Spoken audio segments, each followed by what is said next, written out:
팔복의 두 번째 복인데요. 애통하는 자에게 주어지는 복에 대해서 같이 함께 말씀을 좀 나누겠습니다. 하나님께서 애통하는 자에게 복을 주시겠다라고 말씀을 하십니다. 그래서 그들이 위로를 받을 것이다 이렇게 말씀하시는데요. 여러분, 애통하는 자가 어떤 사람이 애통하는 사람일까요? 이 애통한다라고 하는 이 의미가 창세기 37장에 보면 이제 야곱이 요셉이 죽었다라고 하는 이제 소식을 듣게 됩니다. 형들이 요셉을 애굽에 팔아 넘겼는데 이제 아버지에게는 가서 요셉이 들짐승에게 잡혀서 죽었다 이렇게 이제 거짓으로 이야기를 하죠. 그래서 야곱이 그 소식을 듣고 심히 통곡합니다. 정말 크게 슬퍼하고 애통해하는 이제 그런 모습을 보게 되는데요. 그때 쓰여진 그 슬픔이라고 하는 단어가 오늘 이제 본문에 나오는 이 애통하다라고 하는 이 단어와 똑같은 단어로 쓰여지고 있습니다. 이 헬라어로 기록된 70인역에 나오는 창세기 37장 34절에 야곱이 슬퍼했다라고 하는 그 애통함이 오늘 이제 마태복음 5장 4절에 나오는 애통하는 자라고 하는 그 표현과 똑같은 이제 단어를 쓰고 있는 거죠. 그래서 이 애통하는 자라고 하는 이 모습이 어떤 모습인가에 대해서 그 야곱의 슬퍼하는 모습을 보면 이제 이해할 수 있다는 거예요. 어느 정도 이제 슬퍼하는 마음, 안타까워하는 마음, 아파하는 마음, 이제 그런 모습을 이 애통하는 자라고 이제 설명할 수 있는지 이제 그걸 이제 보게 되는 거죠. 야곱이 자기 사랑하는 아들인 요셉이 죽었다라고 했을 때 그 소식을 들은 순간에 찾아왔던 그 야곱의 슬픔, 그 아픈 마음, 애통해하는 마음, 그 모습이 오늘 본문에서 말하는 애통하는 자의 모습이라는 겁니다. 그러면 여러분, 애통하는 자가 된다는 건 어떤 이유가 있는 거예요, 그죠? 야곱이 이제 애통할 수밖에 없었던 이유도 요셉이 죽었다라고 하는 소식을 들었을 때 그 소식 때문에 애통하는 자가 되었던 것처럼 이 애통한다라고 하는 것도 어떤 목적이 있어요. 이유가 있어요. 어떤 사건이라든지 어떤 상황이라든지 누군가 어떤 대상 때문에 내 마음에 아주 심한 아픔이 오고 안타까운 마음이 들고 슬퍼하는 마음이 들었을 때 그때 이제 애통하는 자가 된다라는 거거든요. 자, 그러면 애통하는 자라고 하는 것은 분명히 어떤 이유가 있기 때문에 애통하는 자가 되고 있다라는 것을 알 수 있습니다. 그러면 오늘 본문에서 말씀하는 애통하는 자는 어떤 이유에서 애통하는 자가 되었을 때 그때 하나님께서 그 모습을 보시고 내가 복을 주겠다. 애통하는 자에게 복이 있나니 그들이 위로를 받을 것이며라고 말씀하시는 이 복을 하나님께서 주시겠다라고 말씀하셨는데요. 어떤 이유로 애통을 할 때 하나님께서 그 사람에게 위로라는 복을 주실까요? 오늘 이제 본문에 보면 이 애통하는 이유를 알려면 사실 좀 성경에 이게 왜 애통하는지 그 애통의 이유를 좀 설명을 해주시면 이런 애통을 하는 사람에게 하나님께서 이런 복을 주시는구나, 이런 위로함을 주시는구나 이렇게 설명해 주시면 좋겠는데 이 팔복의 내용을 보면 그냥 애통하는 자는 복이 있나니 이렇게 설명하고 있어서 그 이유를 정확하게 알 수가 없습니다. 대신에 이 이유를 알기 위해서는요, 하나님께서 주시는 이 복이 어떤 복인가를 알면 우리가 그 애통의 이유를 좀 이해하게 됩니다. 하나님께서 주시는 오늘 이 복의 모습이 그들이 위로를 받을 것이며라고 말씀하고 있잖아요. 근데 본문에서 말하는 이 위로가 그냥 말로 힘들죠, 안타깝죠, 그 마음 저도 이해합니다 이렇게 이야기하면서 위로해주는 어떤 그런 그냥 단순히 말에 의한 위로가 아니라 하나님이 직접 찾아오셔서 그 마음을 만져주시고 그 안에 있는 슬픔을 애통하는 마음을 회복하시는 그런 은혜를 주신다라고 할 때 그런 모든 이제 모습들이 다 포함된 위로, 그런 위로를 지금 하나님께서 말씀하시는 겁니다. 그러니까 위로를 받을 것이다라고 할 때 그 위로가 누군가 옆에서 이렇게 말로만 그냥 이렇게 그냥 이해합니다, 그 마음 압니다라고 하면서 위로해주는 그런 마음이 아니라 정말 하나님께서 그 마음을 이렇게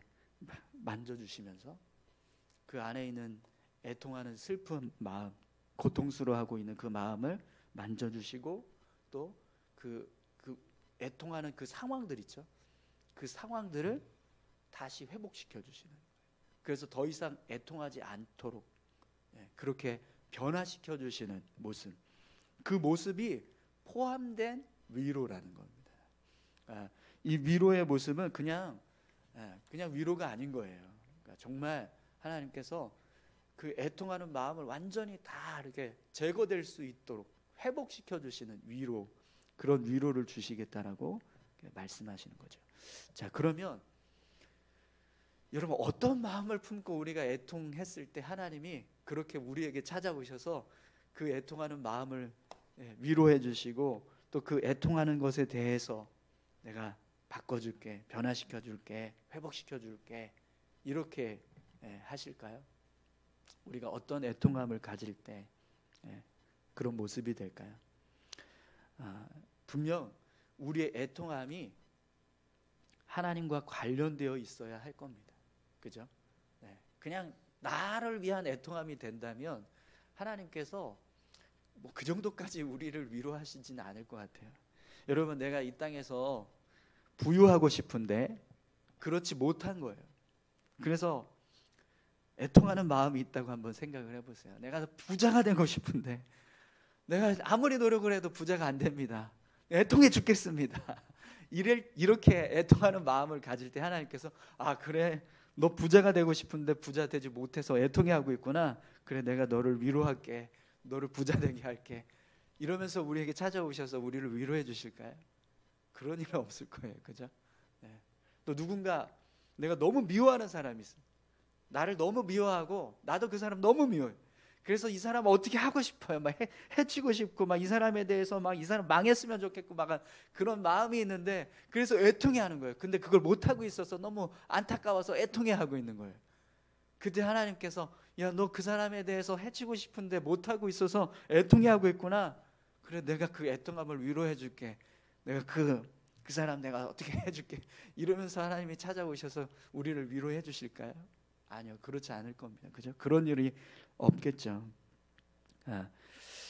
우리가 애통해야 한다라는 것은 그냥 단지 어떤 내 감정이나 나의 유익이나 어떤 세상적인 어떤 유익을 목적으로 한 애통함이 아닌 거예요. 하나님의 뜻을 이루기 위해서, 하나님을 위해서 애통하고 있는 모습, 그 모습이 될 때 하나님께서 우리에게 오셔서 위로하시고 또 우리가 애통해하고 있는 그 문제나 상황이나 어떤 대상을 변화시켜 주시고 회복시켜 주시고 그런 일을 하나님께서 행하신다는 거죠. 여러분, 1999년에서 2000년 그 사이에 한참 교회에서 유행했던 책이 있습니다. 가난한 자는 복이 있나니라고 하는 책이었는데요. 김우현 이제 감독님이 쓰신 책이었는데 이 맨발의 전도자 최춘선 할아버지라고 하는 분에 대한 소개를 하면서 쓰여졌던 책입니다. 혹시 기억나시는 분 계세요? 최춘선 할아버지 기억나십니까? 매일 맨발로 지하철역에 가서 전도하셨던 그 할아버지 이야기인데요.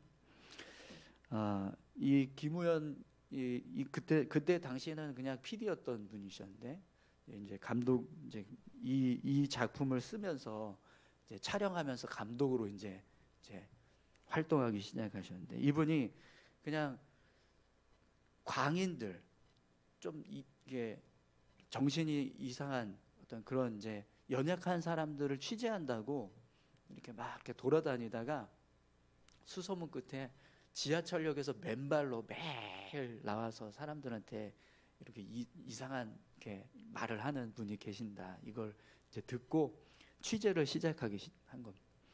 그래서 그 할아버지를 이제 취재를 하는데 이분이 정말 맨발로 한겨울에도 막 추운 한겨울에도 맨발로 지하철역에 나가서 막 뭘 하는 거예요. 근데 자세히 들어보니까 이제 학생들한테 여학생들한테는 유관순 이렇게 이야기하고 남학생들한테는 안중근 이렇게 이야기하는 거예요. 그러면서 이제 막 뭐라고 얘기를 하는 거죠. 근데 그 얘기가 처음에는 그냥 이상한 미친 사람의 이야기인 것처럼 그렇게 들려졌었는데 이분을 이렇게 취재해서 알고 보니까요. 동경에서 유학도 하시고 또 신학교도 나오시고 또 일제 강점기 때 이제 엄청난 거부였던 거예요. 김포에 있는 땅들을 다 가지고 있을 만큼의 아주 엄청난 땅 부자였다고. 근데 이제 6.25가 터지고 나서 이제 전쟁이 끝나고 사람들이 막 이제 가난하고 너무 살 게 없으니까 자기가 가지고 있던 땅을 다 나눠줬답니다. 네. 그 김포 일대에 있는 땅들을 다 나눠. 지금 가지고 계셨으면 엄청난 부자가 되셨을 텐데 그걸 다 나눠주고 이제 할아버지는 그냥 집 한 채 그냥 뭐 이렇게 집에서 살고 계시고 가난한 모습으로 삶을 사셨던 거죠. 근데 매일 맨발로 이렇게 지하철역을 다니셨다는 거예요. 그래서 왜 맨발로 다니세요? 했더니 통일되면 신발 신겠다고 그렇게 이야기를 하시더라는 겁니다. 그러니까 이분이 우리나라가 남북이 갈라진 것 그게 애통해하는 마음 때문에 내가 통일되면 다시 신발 신겠다. 그래서 그때서부터 신발을 벗고 다니시기 시작했다는 거예요. 수십 년 동안 매일 통일을 염원하면서 신발 벗고 맨발로 다니셨던 거죠. 또 지하철역에 나가서 유관순, 안중근 이렇게 이야기했던 것도 너가 유관순이야, 너가 안중근이야, 이 시대의 유관순이 너야, 이 시대의 안중근이 너야 이렇게 이야기를 하신 거예요. 그래서 그 이제 젊은 학생들한테 유관순처럼 살아라, 안중근처럼 살아라 이런 이야기를 하신 거죠. 네, 이분이요 매일 이게 또 그냥 이야기한 게 아니라 예수 믿으라고 전도하셨던. 예수 믿으라고 종이에다가 성경 말씀 쓰고 그거 나눠주면서 이렇게 예수 믿으라고 그렇게 평생을 그렇게 살아오셨던 거죠.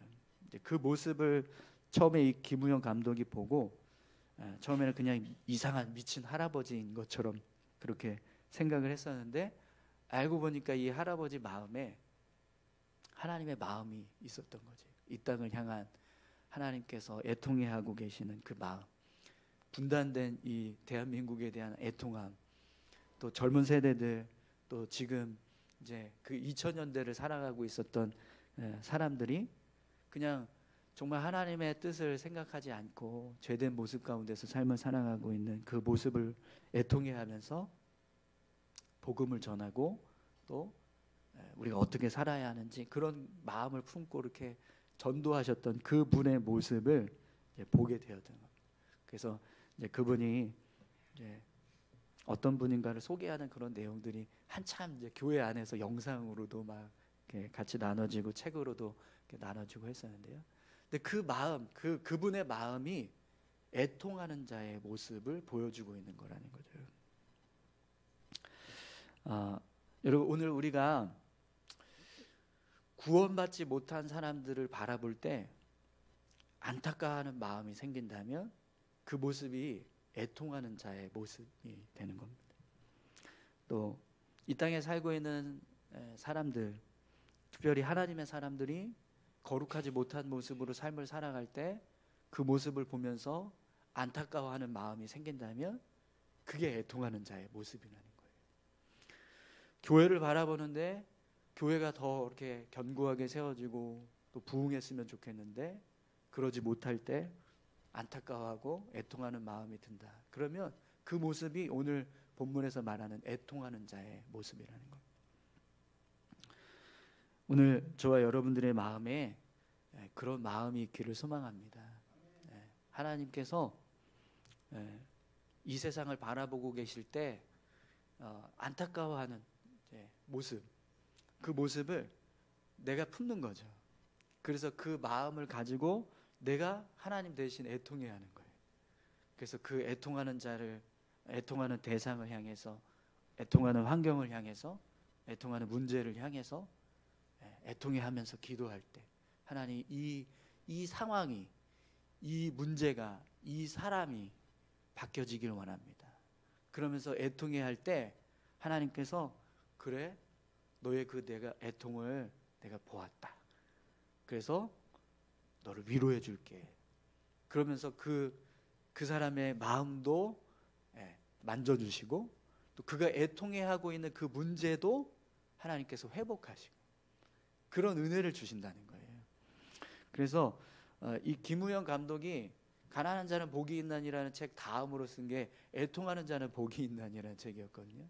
근데 이 애통하는 자는 복이 있나니라는 책에 보면 그런 애통해하는 사람들의 모습이 나와요.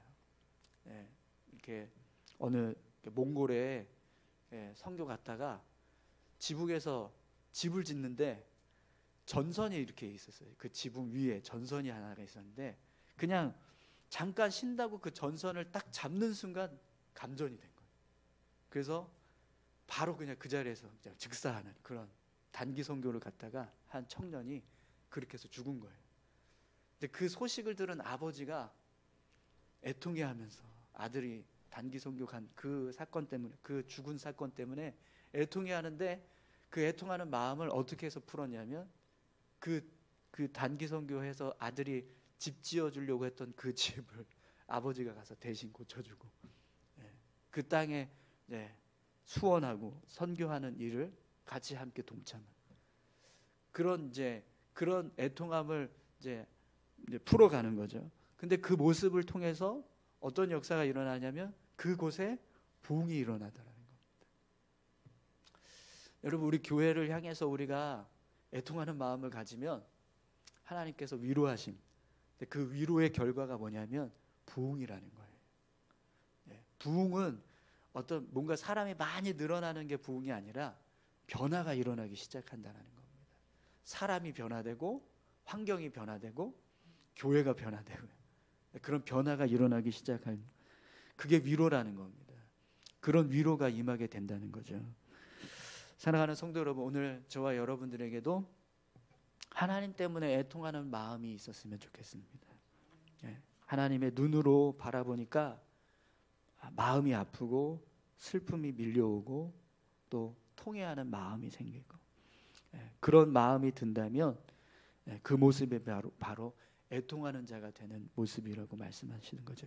그리고 그 애통함을 가지고 주님 앞에 나와서 우리가 눈물을 흘리면서 하나님께 기도할 때 그걸 하나님께서 변화시켜 주신다라고 말씀하시는 겁니다. 그리고 그게 위로가 된다라고 말씀을 하시는 거죠.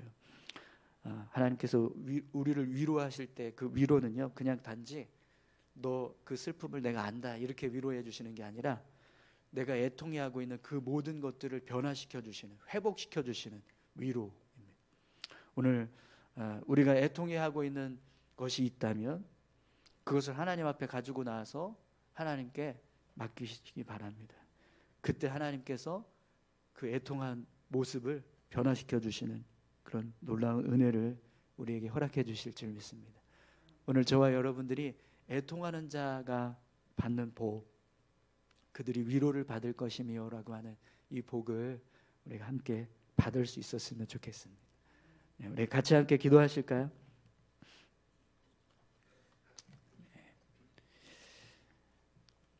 하나님, 오늘 우리의 마음에 하나님의 마음이 담겨져서 하나님이 바라보시면서 안타까워하고 애통해하고 계시는 그 모습을 우리가 품고 함께 애통할 수 있는 마음 주십시오.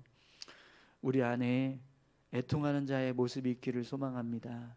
하나님의 뜻이 이루어지기를 소망하면서, 하나님의 나라가 임하기를 소망하면서, 하나님이 온전히 주관하시는 모습이 되기를 소망하면서 애통해하는 그런 마음들이 우리 안에 부어지게 하셔서 우리가 그렇게 애통할 때 하나님께서 우리를 위로하시고 또 우리가 애통해하는 그 모든 문제들이 하나님의 은혜로 회복되어지는 그런 놀라운 역사들이 일어날 수 있게 해달라고 우리 같이 함께 기도하길 원합니다. 함께 기도하시겠습니다. 하나님 아버지 감사합니다.